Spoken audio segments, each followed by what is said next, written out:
This is the KhoodeelaR television channel, broadcasting on the internet under the banner of Baby Angelgeronimo Manifesto. This is timed at 07:10 hours GMT on Saturday, 30th of March 2024.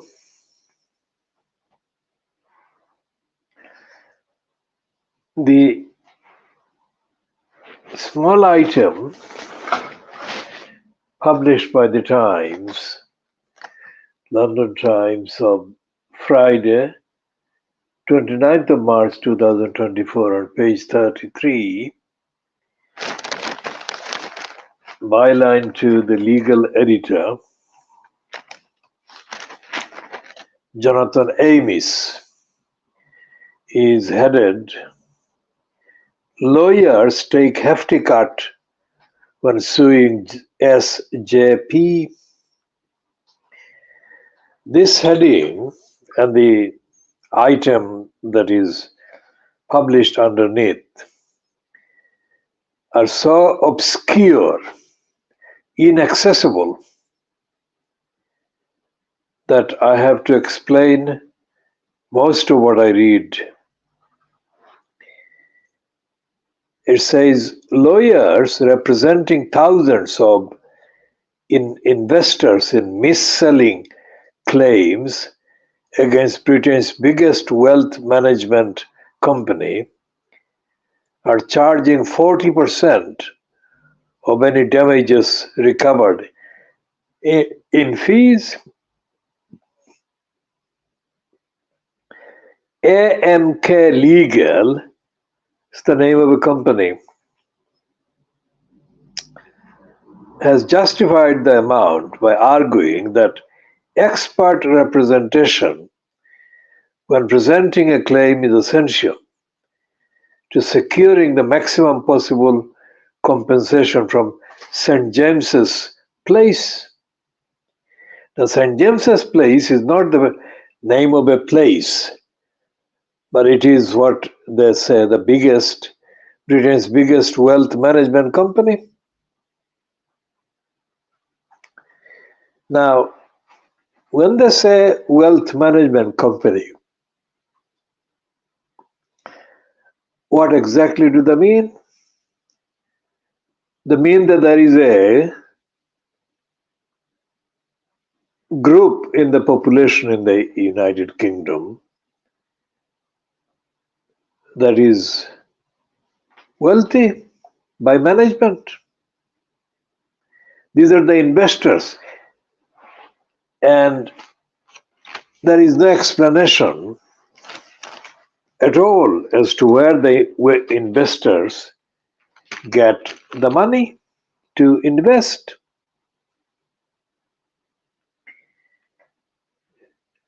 And what is the meaning of expert representation when presenting a claim, and the expert representation being essential to securing maximum possible compensation from St. James's Place? So it's a brazen, open, free for all within the framework of those who are in the small part of the demography called the wealthy. Then the next paragraph says the law firm's fee percentage is significantly higher than a cap imposed on non-lawyer claims handling companies by the financial watchdog 2 years ago. The Financial Conduct Authority mandated a cap on the fees that claims management companies can charge. It operates on a sliding scale, with 30% applying to the first £1,499 of compensation, reducing it to 15% on compensation of more than £50,000. This is about mis-selling claims. The cap applies solely to so-called claims management companies and not to solicitors' firms. Now, what they're saying there is the distinguishing between the solicitors' firms and non-solicitors' firms, which means that there is an exclusive immunity allowed to solicitors' firms to charge high fees as opposed to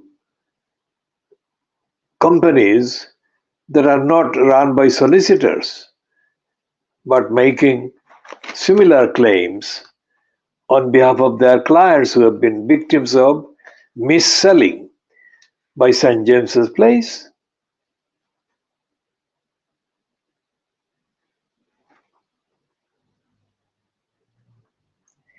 AMK Legal, this is a company, is a firm overseen by the Solicitors Regulation Authority. Now, the Solicitors Regulation Authority itself is corrupt and is part of the Law Society, which has got 160,000 lawyers in England and Wales that it regulates allegedly. But the Solicitors Regulation Authority doesn't dictate a fee cap that is the maximum amount of fees on claims for alleged financial mis-selling.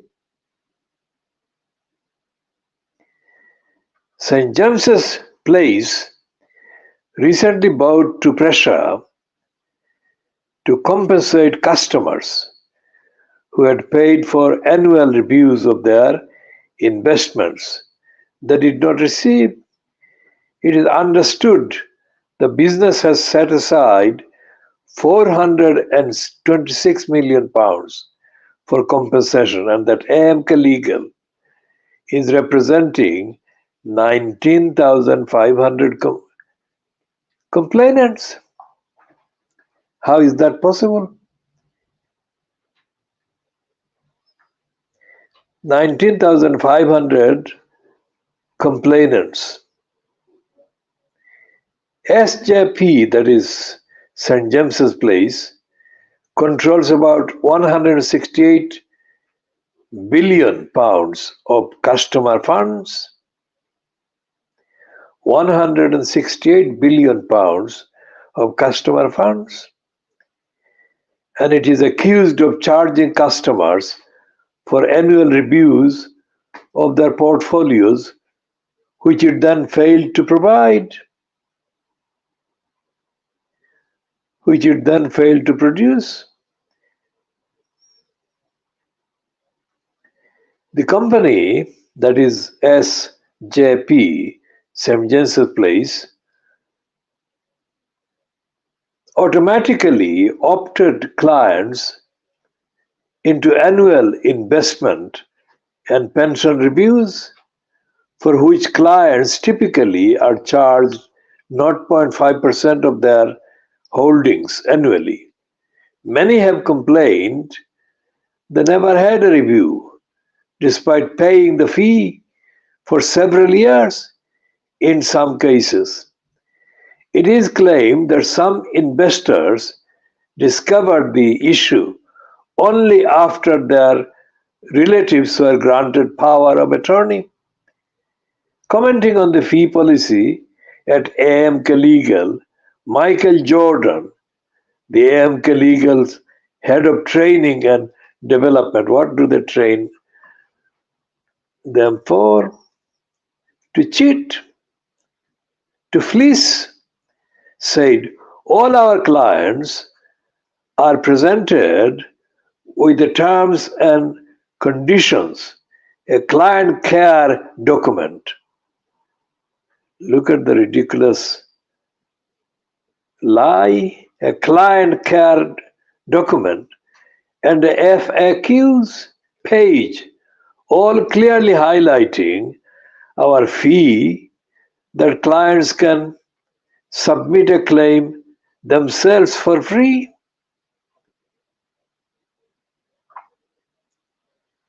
How can that be possible?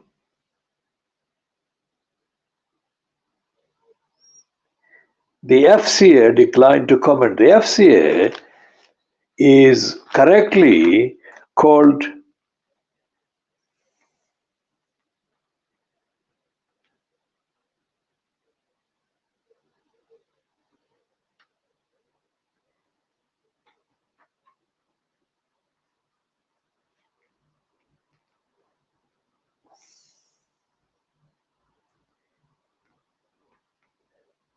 Fucking Conduct Authority, declined to comment.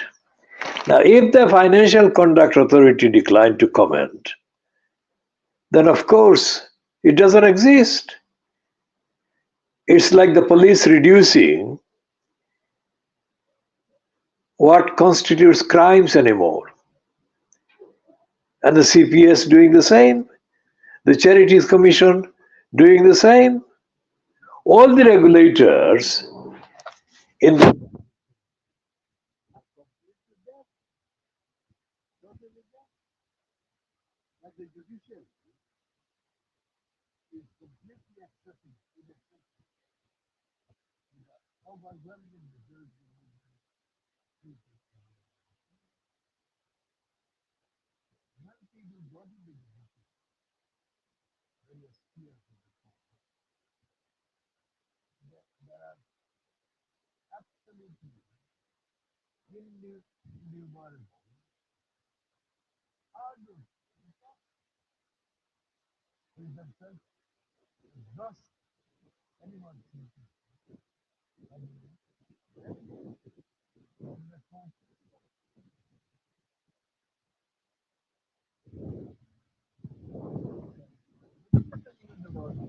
Thames Water Authority, which is supplying to London people, the population of London, dirty water. Now, is there anything else to say to that? That should be enough of the evidence showing. So it says on page 32 of the Times of Friday the 29th of March 2024, it says, who will have to foot the bill for Thames Water's mess?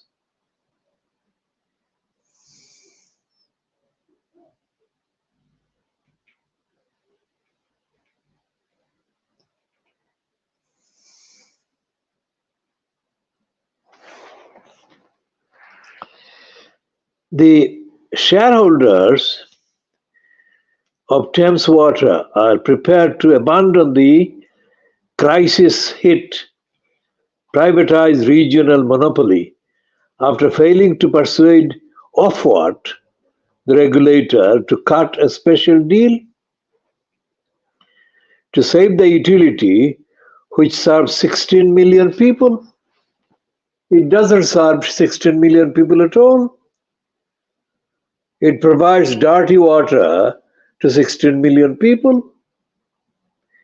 Thames Water's 9 shareholders, including some of the heavy hitters of global infrastructure investment, have indicated they have written off, figuratively and financially, their billions of pounds of exposure, calling the company uninvestable. What happens now is no longer their problem, but that of the company's management, the regulator, and the government.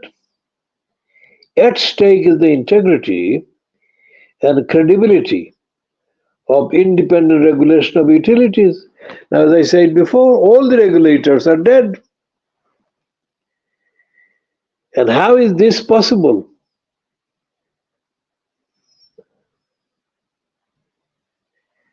How is this possible? capital of empire for 500 years is being exposed. 16 million people in London and in the surrounding areas are being provided dirty water by Thames Water. And the government has failed, the regulator has failed, and Thames Water has completely gone bust in effect. Because investors, the 9 big hitting investors have said that it's not possible to invest in Thames Water anymore.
Docklands and the phrase Canary Wharf have replaced our hamlets, which is where Canary Wharf is. And this is a piece about Michael Gove trying to use his new powers for the first time to force the owner of a housing development in Canary Wharf to pay 20.5 million to fix dangerous cladding. And this is being done under the Building Safety Act of 2022. Legislation was passed 5 years after the Grenfell Tower fire and was designed to make sure that landlords rather than leaseholders pay to fix building safety issues. The housing is one of the most corrupt and corrupting parts of the UK capitalist mess.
This is about the NHS. The editorial in the Times about the NHS is headed Labour's Luther, and this is comparing West Streeting to Martin Luther, not Martin Luther King, but Martin Luther, the Christian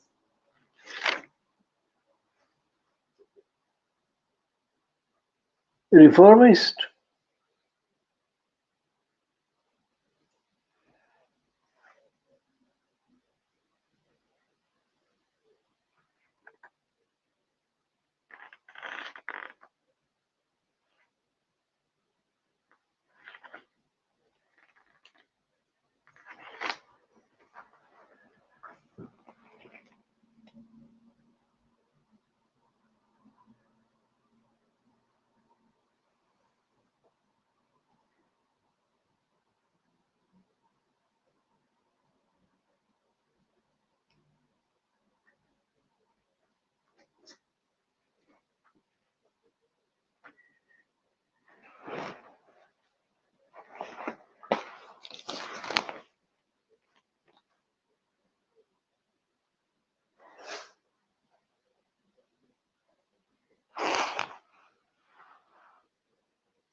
So only 1 in 4 in the opinion poll so that they're satisfied in the NHS.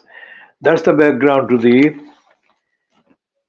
editorial Labour's Luther, which names West Streeting as one of the most promising members of the shadow cabinet.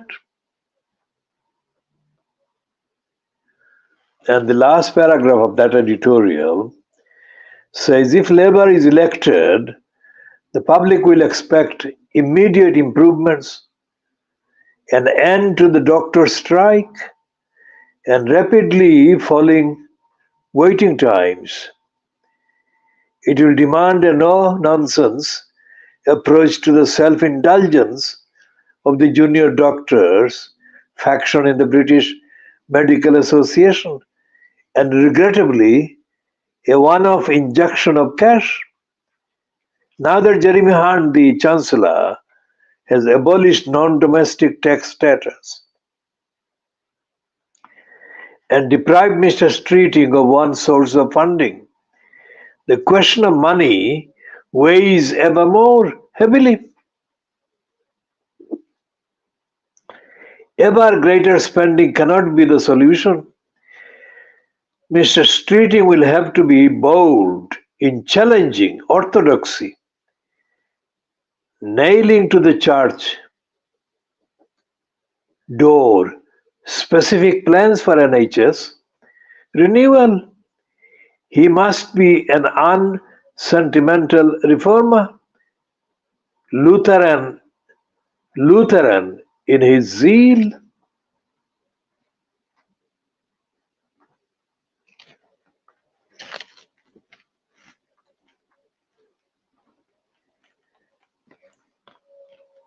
In the middle column of that editorial, it says it is now 27 years since Tony Blair won a landslide victory on a pledge to save the NHS. Then public satisfaction stood at 34%, the lowest figure then recorded.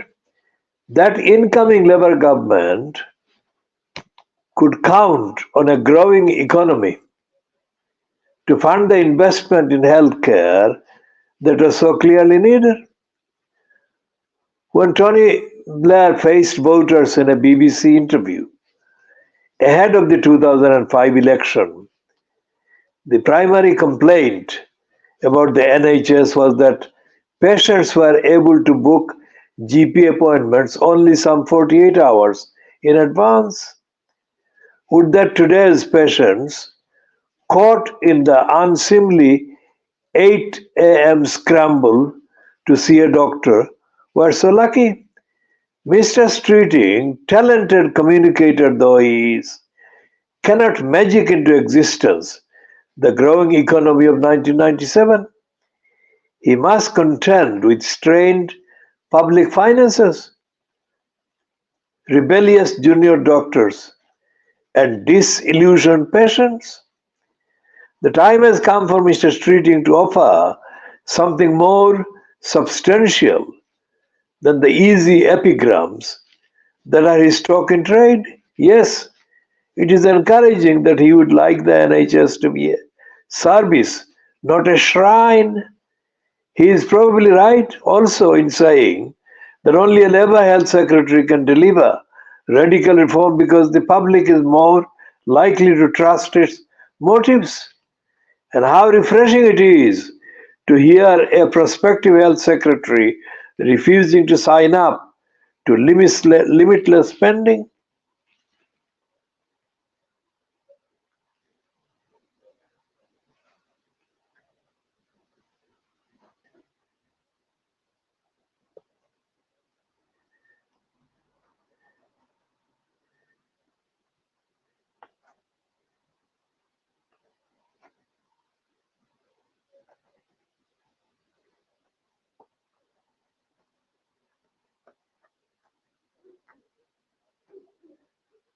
Streeting will have to delve deeper into the causes of the NHS's forever crisis and be prepared to countenance radical reform in the face of fierce opposition from vested interests.